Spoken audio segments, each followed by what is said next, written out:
Hello, everyone, and welcome to The Big Show. This is The Big Show, the investing and trading live show here today on the radio airwaves. And I have my good friend, my good pal here today, Mr. Al Connickson. Al, how are you doing today? Feeling pretty good today, Josh. How about you? I'm doing really good. As you know, my name is Josh Lilquist, and we are going to have a good show for you here today. We have some major moves in the stock market this week. 3M showing a surge on Tuesday. Salesforce, which is CRM, showing a surge on Tuesday, but Wednesday, wow, you've seen a nice gap up on really the whole. I mean, it's hard to find a stock that did not gap up on Wednesday. So showing some strength in the market here this week, especially at the beginning of the week. We know what happened at the rest of the week here, and we had CPI data on Wednesday, Right. lower than expectations. So that potentially is why the market surged on Wednesday. So there's moves in the markets, and that's what we're going to talk about here on the show here today is how to take advantage of these moves, whether it's going up or down, but also have strategies for those sideways markets for your income accounts and those wealth accounts, which would be 401ks and IRAs, and our sponsor, Online Trading Academy, 26 years teaching people just like you how to do just that, how to make smart investing decisions for your financial future, for not just for you, but for you and your family. So, Al, with these big moves that we've been seeing, the S&P 500 currently at, as the show here today, 446.44, in that supply zone we've been talking about for a couple of weeks here. And we talked about on the show here the past few weeks, if this continues to go range-bound between that supply zone and the demand zone, where could this market go?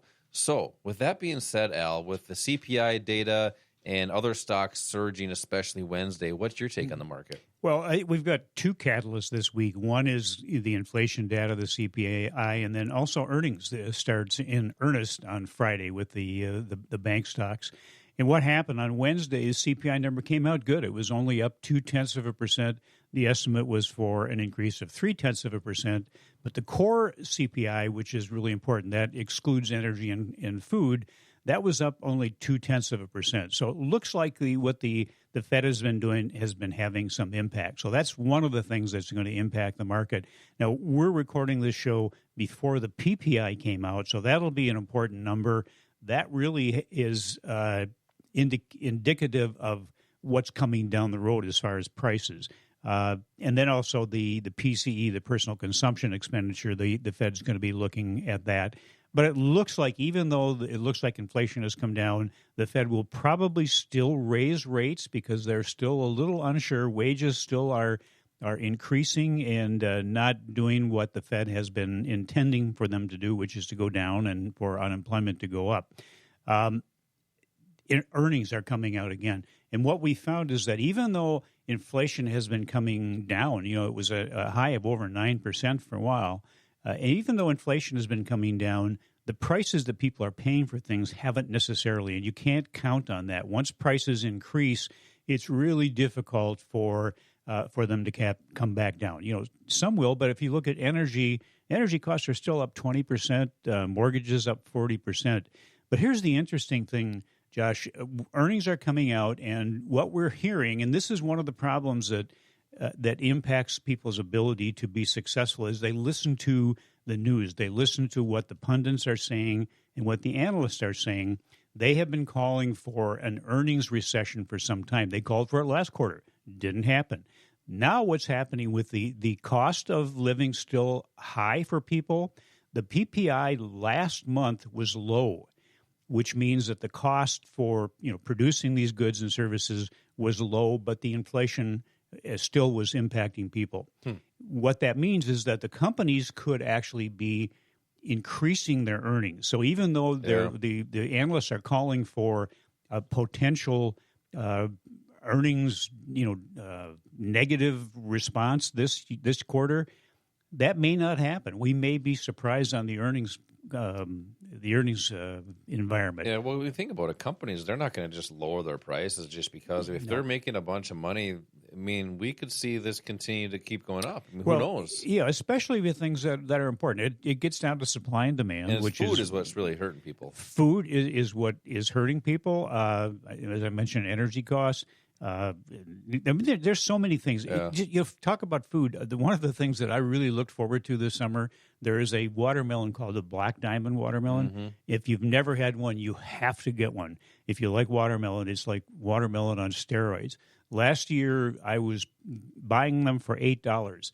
This year, I saw one at a fruit stand. It was $14. That's a huge increase in the cost of something like that. Yeah, we were talking the other night. I don't get a lot of groceries just because I don't like to go grocery shopping. But you like to eat. I like to eat, but there was these rice packets I used to buy, and they were 89 cents. I bought them the other day. They were $3.89 for those same rice packets. It's huge. It tasted the same. Yeah. Well, you know what? And the other thing is that you may even pay the same price for something, but the quantity is not there. That's called that shrinkflation. Exactly. Yep. You see that a lot with candy bars and stuff like that. Bags of chips, things like that. Yeah. But the point I'm making is that you're going to get all sorts of news, all sorts of information. What's going to happen with the impact of the lower CPI? Market's probably going to react in a positive way, depending on the PPI, the same thing. But the markets and assets always kind of seek a normal valuation. So you may react to certain situations. You may react to news based on what you think should happen. But Josh mentioned something a little while ago that's really important. He mentioned the supply zone.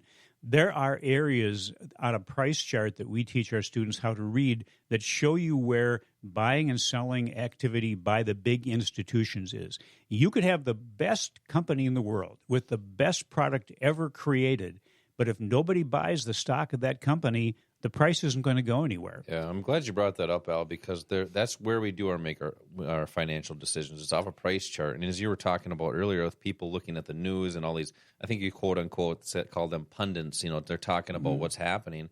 It's creating emotions in the markets, and really that drives a few things, but what does drive price is supply and demand, as you just alluded to. And how we make our decisions is on a price chart. That does not lie. That is not an opinion. That is factual. And we show you how that works, how we illustrate that for you in these investing classes that we do here locally. That way you can make smart investing decisions based off facts, not opinions. Just text the word investing to the number 210 for 2 seats for an investing class. Here locally at the Academy, we have a state-of-the-art facility, several classrooms where we teach people just like you how to get in the markets, how to do that safely and confidently. So just text the word investing to the number 210 for 2 seats for this class. When you do that, you're going to receive a text back, and it'll say, "Welcome to Investing and Trading Live." That way you can get into a class that makes the most sense for you. It'll have our landing page. You got to click the link to get into that page. So coming up next, Al, I want to talk about, you mentioned the prices of everything are still high, regardless of what anybody says, how we can combat that with some income strategies with the financial markets. This is Josh and Al. We will be right back.